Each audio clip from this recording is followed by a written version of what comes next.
my next guest tonight, joining me on Punky's MixTape, is hailing out of Cincinnati, Ohio. I'd like everybody to welcome to the show, Fathom. How are we doing tonight?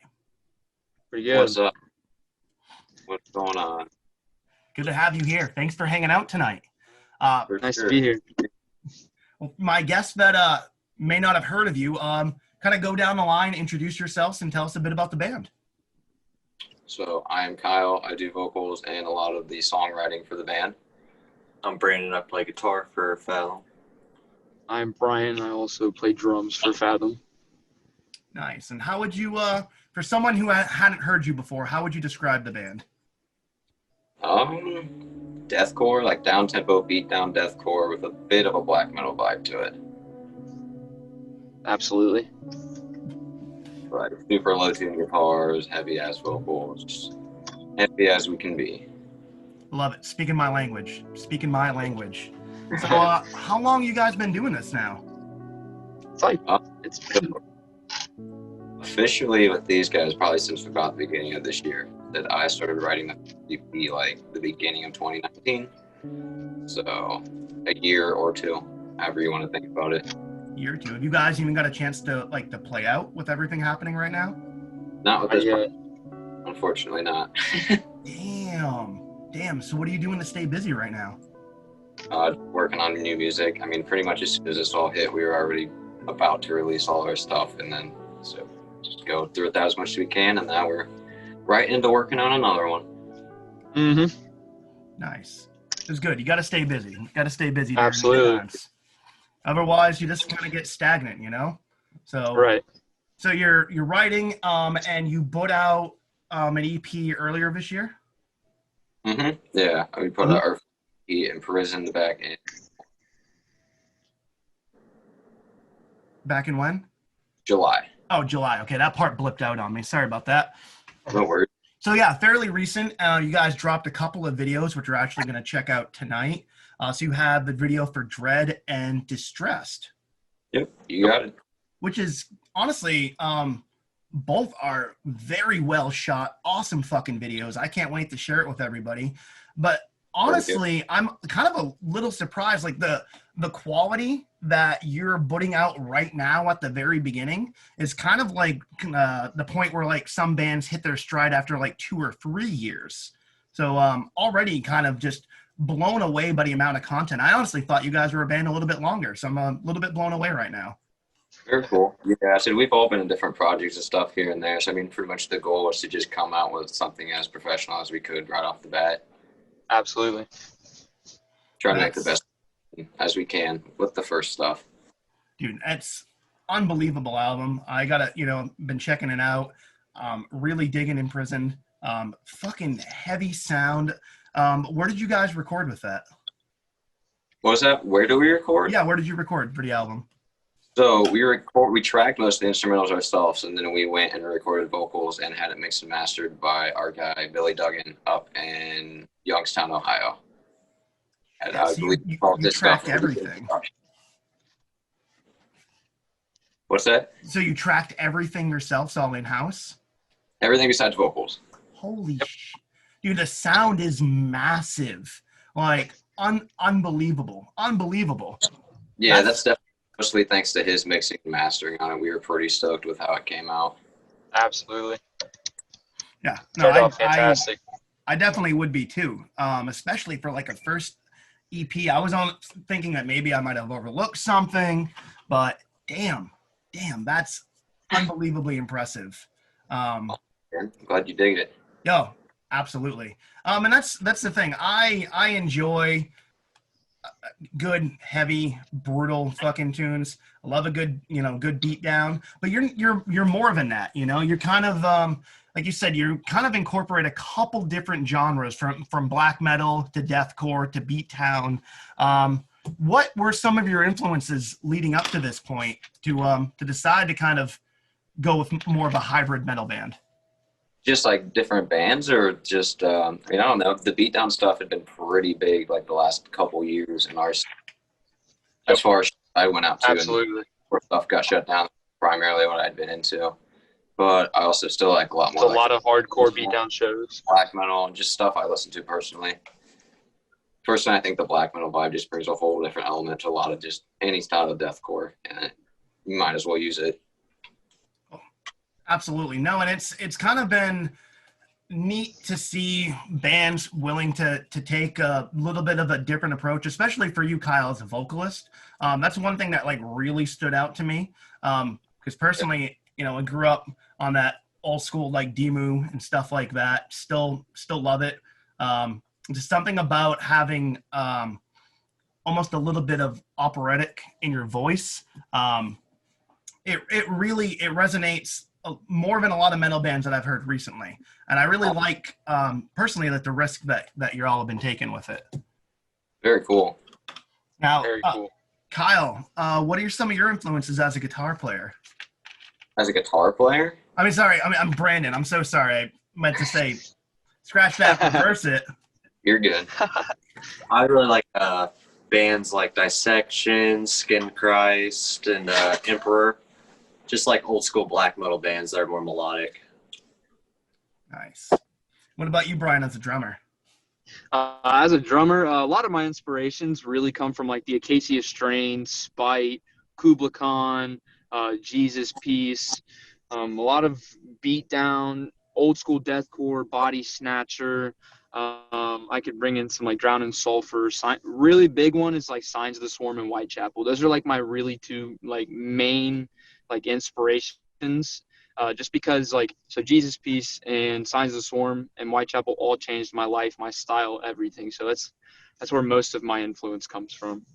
Nice. You definitely hit close to home with me for the Acacia Strain. Being a Boston boy and moving up to Maine, I mean, they're everywhere. You know, I think I've seen the Acacia Strain probably more than any other band. Yeah, Acacia Strain is gnarly. Have you got a chance to check out the new album they just put out? Yes. Absolutely. Love every song on it.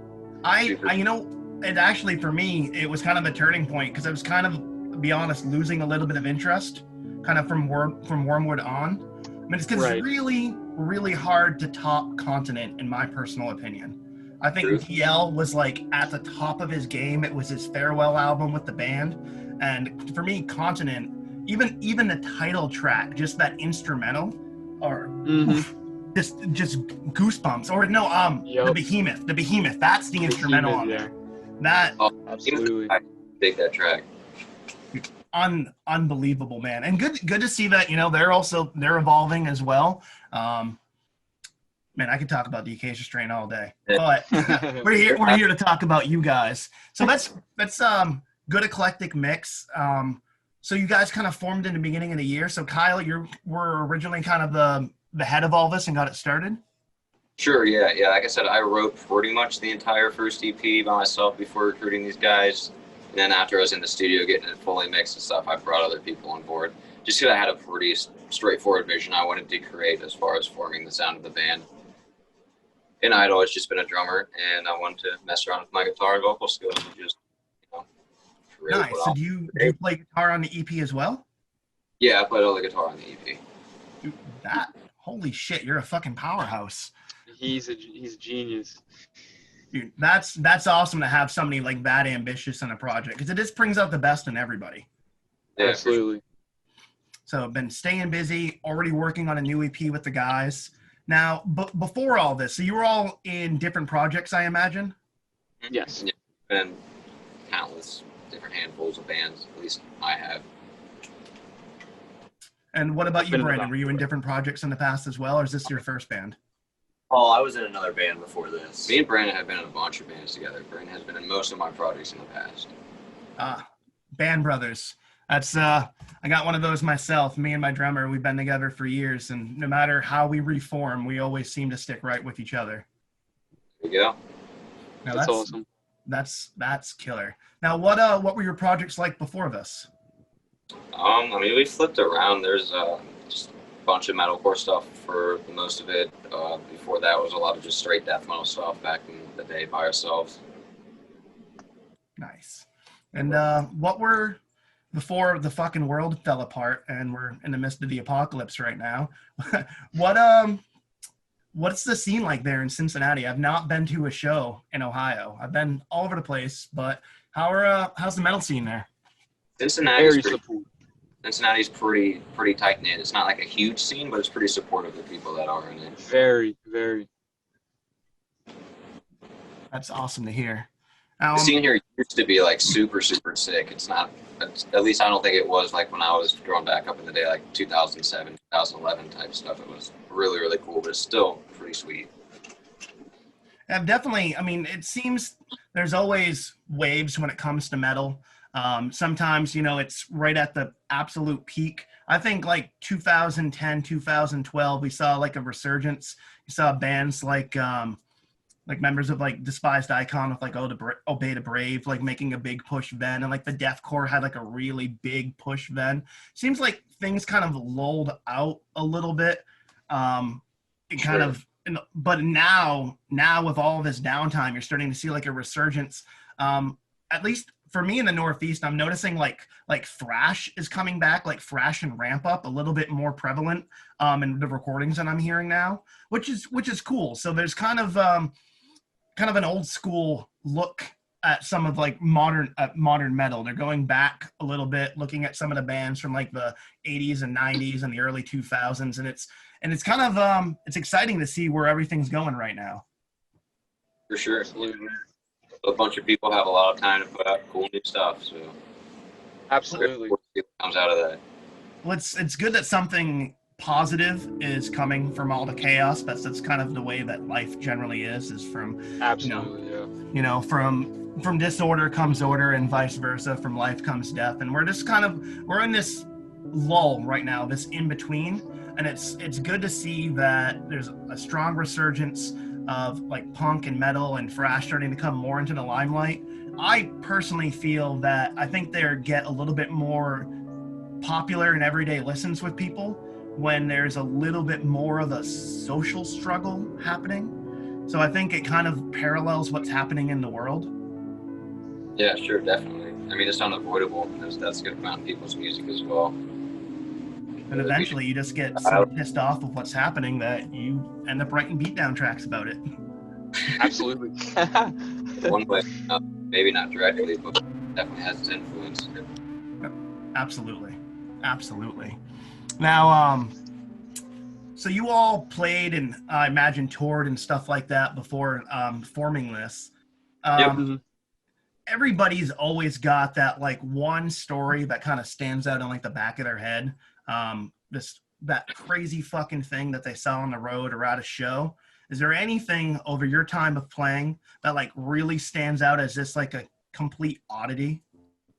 Oh man, I mean, like you said, there's just been countless stuff that's just like when you ask me to put a finger on it, my mind just draws a blank, to be honest. So you might have to come back to me on that one. But no shortage of just cool, crazy stuff out there.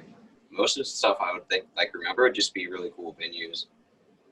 It's cool venues. Yeah.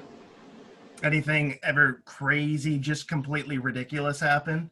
Just at a show that just completely blew your mind, that stood out? I don't know about like completely just, I don't know, man. I don't know. I said one thing back to me one tour. There was one tour we picked up a puppy like halfway through, and that was pretty ridiculous. Now that is completely ridiculous. So, all right, tell me about this wayward puppy, because you're speaking right to my heart with that.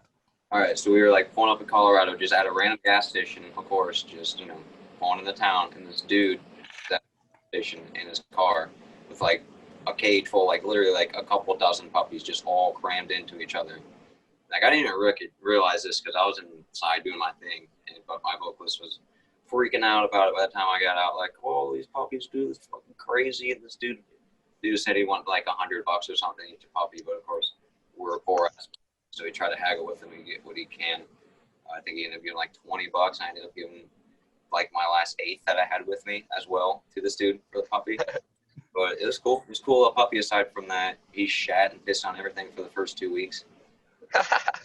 He was a cute little guy. Anyone come up to you on the street, definitely going to talk to you just because that dog is there. What'd you guys name him? Real questions here. I think we named him Pilot because Pilot gas stations. Now that is totally random. So if I'm you got a dog for $20 and the last eighth you had? Yep. Last eighth of weed I had. That's a good fucking deal. That's a good deal. Yeah, something. All my crazy tour stories would probably come from that tour when I was out with the Bunny the Bear. I was playing drums for him. Nice. So, I actually got to do some video and photography for them for a few years back. very, Yeah. How was that tour with them? like I said, it was pretty cool for me. It was pretty chill. Like I said, they definitely have their crazy times, but it wasn't anything unmanageable for me on that tour. A lot of the dudes come in and out of that band. There's so many people in and out, so it's hard to say who you may or may not know. But Matt was a real cool dude. Nice. What about you guys? Did you do any tours before this? Oh, absolutely. Who'd you tour with, Bryan? I actually toured with a band called Cold Case. We were like a beatdown hardcore band from Cincinnati. We This is toured, actually I think. too. So this is Yeah, actually our bands toured together. Actually, it was a 2-week run we were on, and they did. I think they did. It was a week, and then we finished off a week, going up north. And then that's how Kyle had brought it up to me about Fathom and asked me if I wanted to be a part of it. it wasn't Fathom, man. It was just some random tracks that I had on my phone. But he was like, "Dude, this is tight." My go-to line. That's awesome. So even when you guys were on the road, you're already starting to form things for your new project. For sure, yeah. Like I said, I've always wanted to do a heavy project for many, many years. It just never really came quite together. That's awesome. And Yeah. what about you, Brandon? Experience before this? Yeah, I used to tour in a band called the Paramedic, but I don't really have any crazy tour stories. Oh, I knocked my believe teeth out on stage. That's a in pretty Florida. crazy tour story. That's a There's fucking video- great. You knocked your fucking teeth out. That's a crazy tour story. So humble. Yeah. Yeah, We were just performing live in Florida, and one time I went to do a trick, and we were the headlining band. I went to do the one trick, first song. I didn't realize this was before I had a wireless. My foot was on the cable. I went to throw it. Cam smacked me in the face. It was super fail. I got teeth now. I do have teeth. Oh, there they are. There they Yeah. are. It fixed them. that was Dude, not all was lost. holy shit. Knocked your own teeth out. He was the #1 stage presence bassist before that. Yeah, it was really crazy, but that was the only really, really crazy thing that I can think of. Just tons of other things that you want to forget, Yeah, and just then some you Yeah, don't. there are plenty of those. They're usually late night on the road. the Or last time I was on, I got way too drunk and was just having a really, really bad time the next day. There's plenty of those. oh yeah, that's synonymous with it, unfortunately.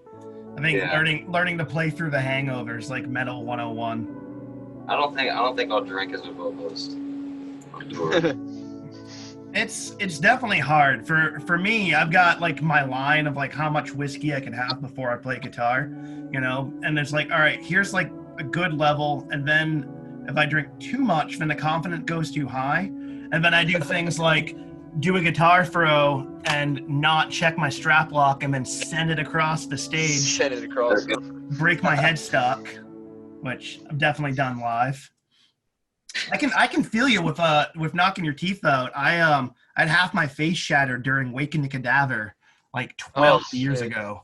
Oh, Nice. Yeah, spin kicked at the Worcester Metal and Hardcore Fest and shattered half my face. So I could totally relate with that. that's probably a sick show, though. I mean, you're not gonna forget it now. No, it just sucks that I paid all that money and got to watch 18 minutes of a show, and that was it. Oh, that was that quick into it. That's Yeah, Cadaver was the opener for the day. Damn. Yep. Like Misty Acacia Strain, Miss Whitechapel, fucking, I think like, God, that was a while back. I think like, it was like 2008 Worcester Metal and Hardcore Fest. So there's, unfortunately, there's the good and bad that all comes with it. It's all part of it. For sure. You should have been like, yo, let me in for free next year. So crazy about that, Donnie V from Waking the Cadaver, we ended up linking up after that, and then I went to like a handful of their shows in the Northeast where it just fucking hooked me up. So I bet. I don't know what they're up to these days, but Don, I never forgot about that shit. Straight up, dude, you were so fucking kind to me. Friggin', Sure, they're still around, which is tight. I was watching a live video of them from not too long ago. Really? Yeah. Dude, it's just Yep. it's so hard to try to keep up with things all the time. You know, there's bands that I love that things will fall to the wayside because it's just so much to keep up with. Yeah, there's so many bands now. It's ridiculous. It is, and it's kind of like it's like the MySpace days a little bit, but just a little bit more production value. Like I'm honestly I get floods of bands all day long into my email, and then I go and check them out. I'm like, holy fuck, this band's been together for a month. Like the production value is through the fucking roof. I mean, you pretty much have to, though, just because of how competitive it is and how many dudes are out there who can give you amazing production value.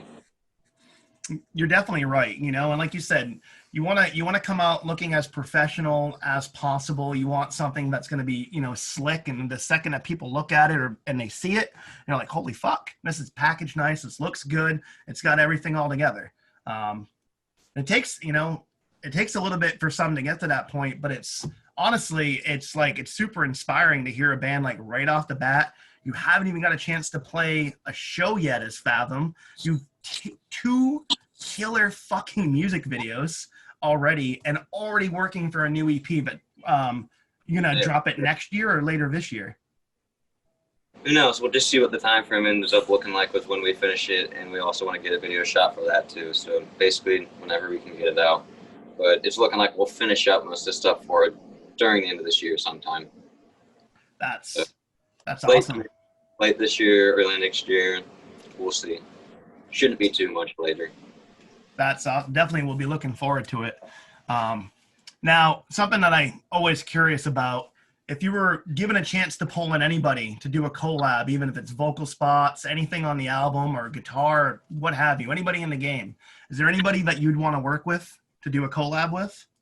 I mean, I don't know if you can tell from my vocal style, I'm a huge fan of Tyler Shelton from Traders.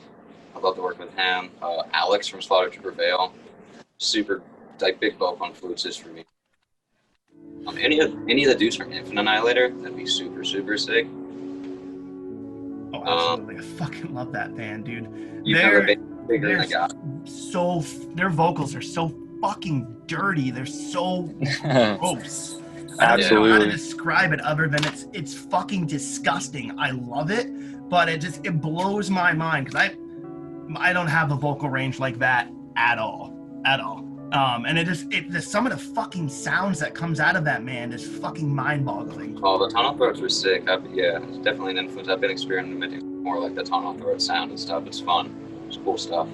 I can imagine because you're just getting this gritty, gross, vile, repugnant sound out, and for me, that like check. It just works so well for the style.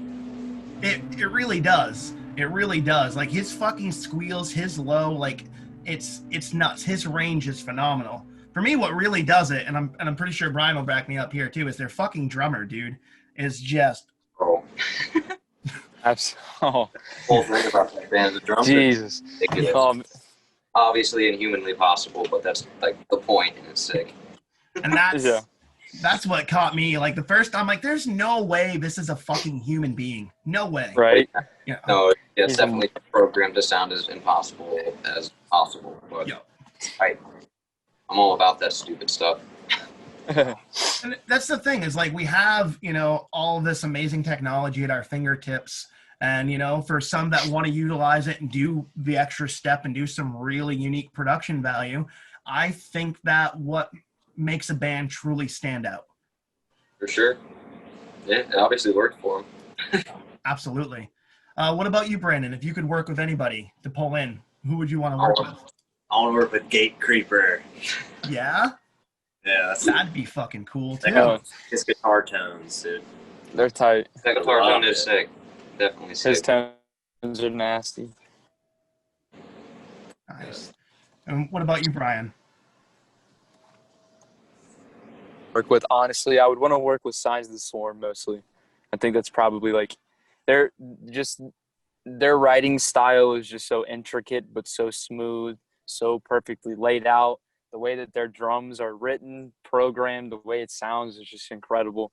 It's very inspiring, to be honest. I would die to work with Signs of the Swarm. Absolutely. Nice solid mix there. That's awesome to hear. Damn. So you're staying busy, writing a new EP. What do you do to keep your mind occupied from all the bullshit besides that? And music is a lot of it. Otherwise, I just smoke a lot of weed, play a lot of video games, watch too much TV, just the basic lazy ass shit. Other than music, music is about what I do. Is that like synonymous with like Ohio bands? Because the Holy Guile, man. Whew. Oh, the Holy Guile is pretty local to like us. We're a little bit closer to Dayton ourselves. We just say Cincinnati is where we're centered around because we're from a lot of surrounding cities. But Holy Guile's tight. A lot of bands here definitely smoke weed. There's definitely a larger like straight edge scene here though too. So Absolutely, yeah. Straight edge scene is pretty big. And that's to each your own, and it's good, I personally like it when both can interact without any bullshit. It's just cool. I respect your walk of life. You respect mine. We both respect these bands. Let's all just be cool. For sure. I mean, there's a lot of hardcore and like a lot of sick hardcore, especially with both bands pretty much using a lot of the same like heaviness as far as guitar wise goes. You see them cross over in shows a lot. So you pretty much have to be able to coexist with them. Cool. Absolutely. That and there's a ton of fucking killer straight edge bands. Like honestly, like for me, I like a good straight edge band that doesn't remind me that they're straight edge every 10 seconds. Like for sure. That's like my one thing. That's like my one credence. And I'm like, just it's cool, but just you don't need on every single fucking breakdown to say straight fucking edge. Like that's my only beef. That's my only beef. It's not like I'm gonna sit on every single track and I'm just like smoke weed. Like I don't. So yeah. You can portray it in a way that everyone can get something out of the message. Exactly. And there's for me like bands like Life Ruiner, perfect. They walk that line absolutely fucking perfect. God, I love that band. For sure. Sick name too. All those hardcore bands have so many just sick names and sick merch and designs and stuff. It's a cool aesthetic as well.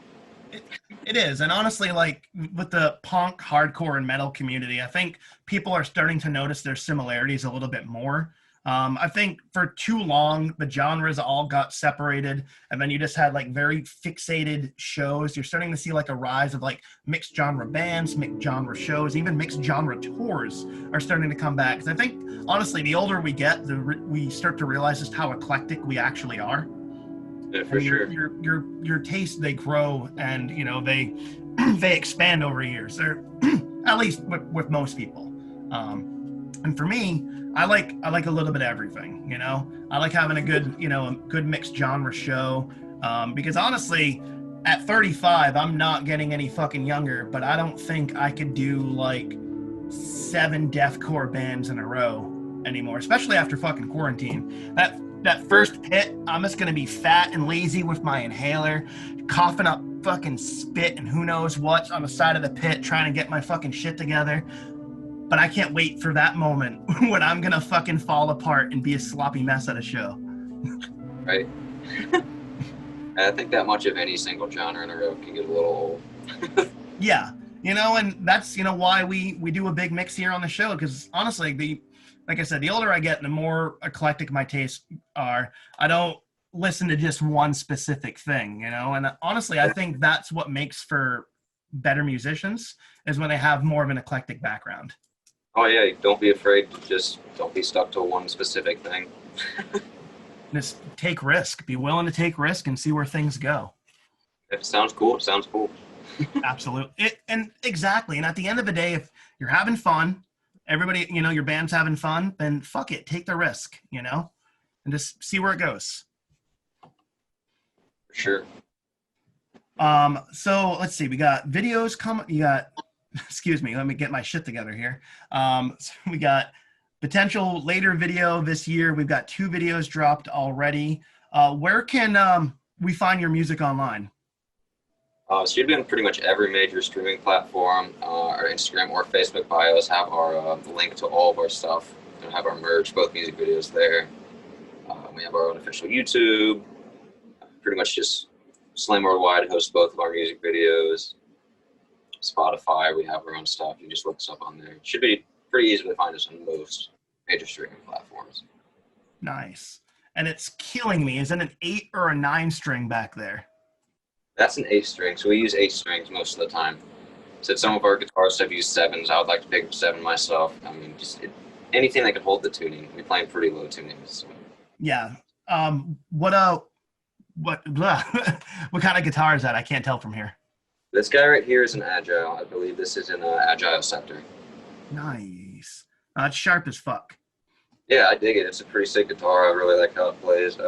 This is the one we tracked the first EP on. Still use it as a guitar live and to record with. Just pretty much the old Fathom guitar. Nice. This is literally the heart of the band right there, center shot. I love it. Yeah, you got it. Oh, that's killer. And you're right about trying to find something that can hold a lower tuning. For me, it took a long fucking time to find the right guitar that could hold the balance right and actually sustain itself for an actual set. There's plenty of that. Well, yeah, you can get them that low, but actually getting them to stay. I'm like all in love with my Ibanez baritone. I still play a 6 string, but I have the RG 450 with the baritone neck. So it's extended with the Wizard 3, and oh man, with the Floyd Rose, it holds it. I hadn't touched that guitar in probably like 6 or 7 weeks, and I pulled it out and it was still in tune. Very sick. Very tight. The baritones are tight. I've messed around with some of those before, and they're pretty cool. I like it when like it's pretty happy when it's in like B standard. I put it down to open G and it's held that, but it's pretty happy around B. So staying busy, staying positive, putting everything into music, going to the gym, trying to stay mentally healthy, driving and doing an interview, Bryan. Yeah, he's on it today. Straight up, dude. I know. I'm sorry hit for that. I'm sorry. Don't be, man. Just be safe. Be safe. There's somebody driving for me. So. Oh, okay. I didn't realize you're in the path. All right. I thought you were just driving and doing the interview, have me right on the odometer. I thought he was. No. Nope, I'm in the back seat. Okay. Oh shit, Miss Daisy style. That's what's up. There you go. Put your feet up. Make yourself cozy. There you go. Oh man. Do you guys have any? Are you just pretty much just staying in seclusion writing right now, or do you think that maybe you might be able to play out by the end of the year? It really just depends how things look, especially like locally to us. I'm not really trying to rush playing shows by any means. Which is definitely understandable. It's better safe than sorry, For sure. That's my thoughts on it right now. I mean, there's a lot of great options right now for like streaming, to do bands, but it's not the same, That would be sick if we could get some like pretty good live sound and stream something or something like that. We tried recording one of our sets the other week, but our recording equipment here is not that great. Like it's okay, but we would like better sound for something like that. Yeah, and that's the thing. You gotta like just DI everything, have everything all leveled and balanced, and be able to run it through a mixer into the streaming service. And it definitely takes a little bit to finagle. Even with just a couple of mics around me, it took me a few weeks to get it ready. Nevertheless, doing a full band. Yep. So then you got to get good mics too. Yeah. So pretty much have all that. Our mics just did not sound that great when we plugged them up. Like we're like, ooh. Well, hopefully here, if we don't get a show soon, then maybe hopefully we can hope for a Fathom live stream, because that'd be awesome. Yeah, for sure. I said we live streamed like just one song from our set the other day. I know it's not that bad. So like you said, totally something you might see in the future here. Nice, cool. Any final words before we part ways this evening? Just keep an eye out. There's definitely more coming. We're working Absolutely. on drum content's coming out too. Nice. You have some drum videos coming out? They will be, absolutely. 100%. Sure. What about some guitar playthroughs too? Because I personally, I love watching them. I love seeing everybody's technique, and it's a good opportunity to maybe pick up something new.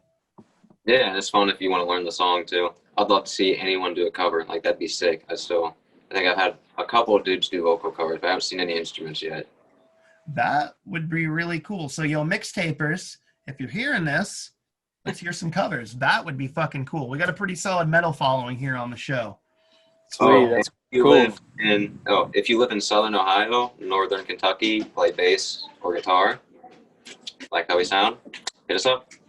Absolutely. Oh, you're looking for a bass player right now? Bass player and or guitarist. We need at least one more string member. Man, I wish I wasn't like 1,000 miles away. Yeah, that's the thing. Yeah, I don't like.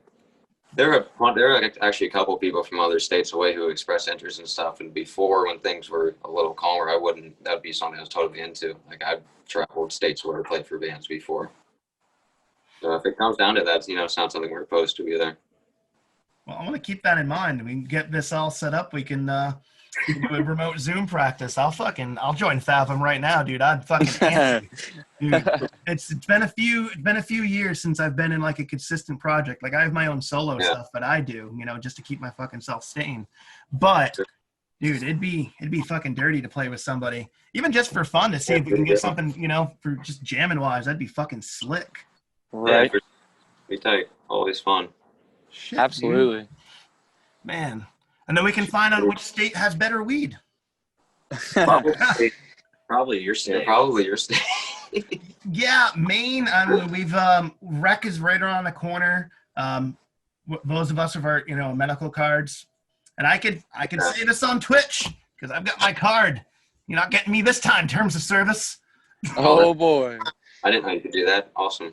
Yeah, if you're a card holder, technically, like the whole marijuana thing with Twitch is all right as long as it's legal within your state. Yep. You probably can't smoke on stream though, can you? You can. You can. You can. That's wild. It's fucking crazy to think that like just how far things have come in the last few years. Yeah. Content wise, exactly. Yeah, like when we used to be touring and we'd go through like states like Texas and stuff and be like, all right, throw out all the weed because anything is a felony. And now it's like not that big of a deal. Which It's crazy. hopefully if we can get things to turn around here, maybe we can just see, legalization all across the country. That would be nice. I mean, I think it would definitely definitely help us bounce back from some of the economic downfalls we're having. So It really could. Weed could turn the economy around. And on top of that, we can, release the people inside prisons for marijuana-related crimes that are nonviolent. Right. That's a whole other can of worms. But Right. exactly. thank you all so much for hanging out tonight. My guests no problem. have been Thank Kyle, Brandon, and Bryan, 3 members of Fathom from Cincinnati, Ohio. So we're going to check out some videos. It's going to get really fucking heavy. So be prepared, mixtapers. Thank you guys so much for hanging out tonight. Hey, thank you for having us. Yeah, thanks for the interest. Oh, absolutely. Absolutely. No, when I heard you guys, I was like, fuck, I got to talk to these guys. It's just the diversity within the band. I've totally caught my eye. So keep doing what you're fucking doing because you caught my attention. There you go. We plan to. Hey, thanks so much, guys. We'll talk soon.